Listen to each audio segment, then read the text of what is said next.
أعوذ بالله من الشيطان الرجيم بسم الله الرحمن الرحيم قال الله تعالى في كلامه المجيد وفرقانه الحميد ومكروا ومكر الله والله خير الماكرين উপস্থিত আজকের এই 2 নম্বর ওয়ার্ড দুর্গাপুর জামাত ইসলামের উদ্যোগে আয়োজিত আজকের এই অনিন্দ সুন্দর আয়োজন তাফসীরুল কুরআন মাহফিলের সম্মানিত সভাপতি, সম্মানিত অতিথিবৃন্দ, সম্মানিত মুফাসসিরগণ, সুধীবৃন্দ, সংগ্রামী তাওহীদি জনতা, আলোচনার শুরুতে সকলকে সালাম জানাচ্ছি, আসসালামু আলাইকুম ওয়া রাহমাতুল্লাহ। শুকরিয়া আদায় করছি সেই মহান রবের, যে রব আমাদেরকে স্বাধীনতা দান করেছেন, যে রব আমাদেরকে আজকে সুন্দর কোরআনের মাহফিলে বসবার জন্য সুস্থতার সাথে তৌফিক দান করেছেন। আমরা পড়ছি আলহামদুলিল্লাহ। প্রিয় রাসূলের প্রতি দুরূদ এবং সালাম প্রেরণ করছি, মহব্বতের সাথে পড়ছি সাল্লাল্লাহু আলাইহি ওয়াসাল্লাম। হাতে সময় একেবারেই কম। আমাদের এখানে 40-এ আজান হবে, তারপরে 45-এ এখানে জামাত হবে, তারপরে আমাদের আজকের আকাঙ্ক্ষিত মেহমান মুফতি আমির হামজা ভাই এখানে তাফসীর পেশ করবেন মাগরিব অবধি। প্রিয় ভাইরা, আমি আজকে আমার উপস্থাপক থানা সেক্রেটারি ইউসুফ ভাইকে বলছিলাম যে আমি যেহেতু এলাকার ছেলে, সময় 2-5 মিনিট হলেই হবে, আর একটু বরাদ্দ বেশি ছিল, তা আমি একেবারেই কম সময় কথা বলবো আপনাদের সামনে। যদি উঠাউঠি না করে 5টা মিনিট সময় দেন, রাজি আছেন ইনশাআল্লাহ? আল্লাহ বলছেন তারা ষড়যন্ত্র করে, আল্লাহ তাআলা তাদের ষড়যন্ত্রের জবাব দান করেন। আর এই দুনিয়াতে আল্লাহর চাইতে ষড়যন্ত্রের উত্তম জবাব দানকারী আর কেউ হতে পারে না। তারা ষড়যন্ত্র করে কি নিয়ে? তারা তো আল্লাহকে ক্ষমতা থেকে ফেলিয়ে দিবে, সেটা তো পারবে না।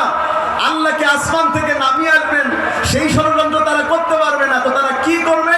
ইমাম ফখরুদ্দিন রাজি রাহিমাহুল্লাহ এই আয়াতের ব্যাখ্যায় বলছেন, তারা ষড়যন্ত্র করার মানে হচ্ছে ইউরিদুনা লিউতফিউ নূরাল্লাহ বিআফওয়াহিহিম, তারা আল্লাহর জমিন, আল্লাহর দ্বীনকে ধ্বংস করে দেওয়ার ষড়যন্ত্র করবে।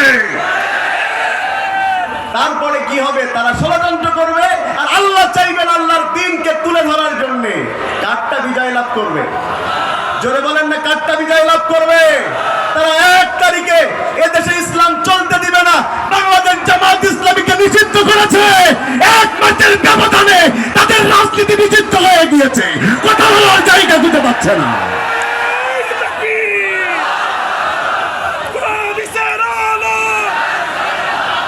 তারা কিভাবে ষড়যন্ত্র করে? তারা দিন বন্ধের প্রথম ষড়যন্ত্র, ইমাম ফখরুদ্দিন রাজি বলছেন, তারা কোরআনের সাথে মানুষের সম্পর্ক নষ্ট করতে চায়।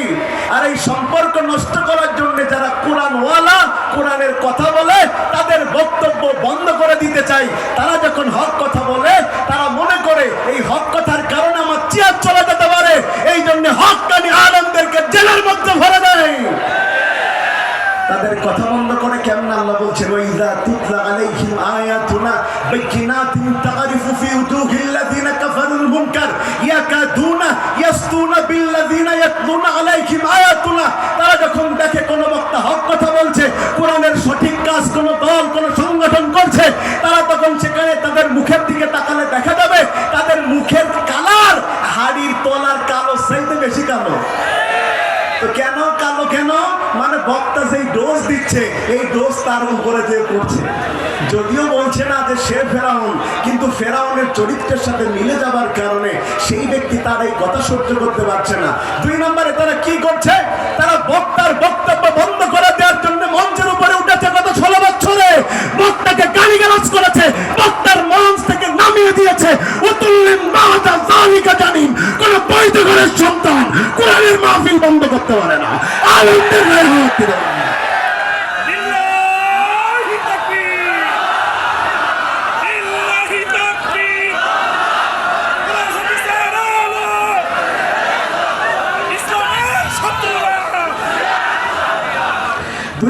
তারা কি করে? যারা হক কথা বলে, কোরআনের উপরে দাঁড়িয়ে থাকতে চায়, সেই দায়ীদেরকে তারা বিনা বিচারে হত্যা করতে চায়। আল্লাহ কি বলছেন? ইন্নাল্লাযীনা ইয়াকফুরুনা বিআয়াতিল্লাহি ওয়া ইয়াকতুলুনান নাবিয়্যিনা বিগাইরি হক ওয়া ইয়াকতুলুনাল্লাযীনা ইয়া'মুরুনা বিল কিসতি মিনান নাস। তারা কি করে? যারা আল্লাহ অস্বীকার করে, তারা নবীদেরকে বিনা বিচারে হত্যার ষড়যন্ত্র করে, আর যারা সমাজে ইনসাফ কায়েমের চেষ্টা করে তাদেরকে হত্যার চেষ্টা করে। তার প্রমাণ হচ্ছে বাংলাদেশের সবচেয়ে বড় প্রমাণ, অনেক প্রমাণের মধ্যে আল্লামা সাঈদী রাহিমাহুল্লাহ, যেই লোকটা তার ছেলের জানাজায় লক্ষ মানুষের সামনে দাঁড়িয়ে আকাশের দিকে হাত তুলে বারবার বলেছে, আল্লাহ তোমার ইজ্জতের কসম, আল্লাহ তোমার ইজ্জতের কসম, আল্লাহ তোমার ইজ্জতের কসম, ৭১-এর কোন কাদা মাটি আমার গায়ে লাগে নাই, লাগে নাই, লাগে নাই। তারপরেও যেই মানুষটাকে হসপিটালে নিয়ে চিকিৎসার নামে হত্যা করেছে তারা মানুষ হতে পারে না, মানুষ হতে পারে না।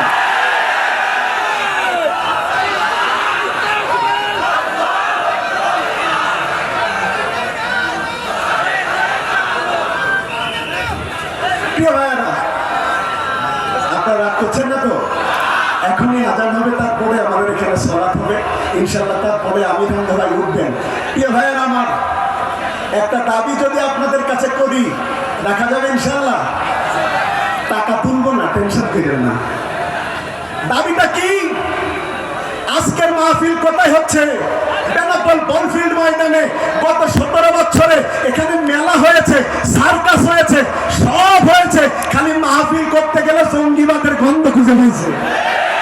সব করতে গিয়েছে, ওই যে শিল্পী গান গেয়েছে না, রাম গীতা পড়লে তাদের হয় না কোনো ক্ষতি, জিহাদি বই বলে ধরে কোরআন থাকে যদি, ঠিক না? ঠিক সেটা করেছে। আজকে সেই ময়দানে কোরআনের কথা বলতে পারবো, এটা তো 5ই আগস্টের আগে ভাবি নাই।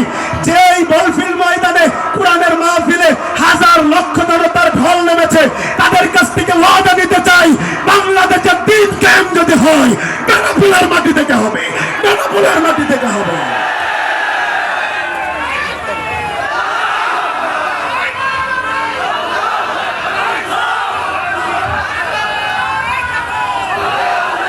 শেষ কথা, বাংলাদেশ জামাত ইসলামী আজকে মাহফিলের আয়োজন করেছে।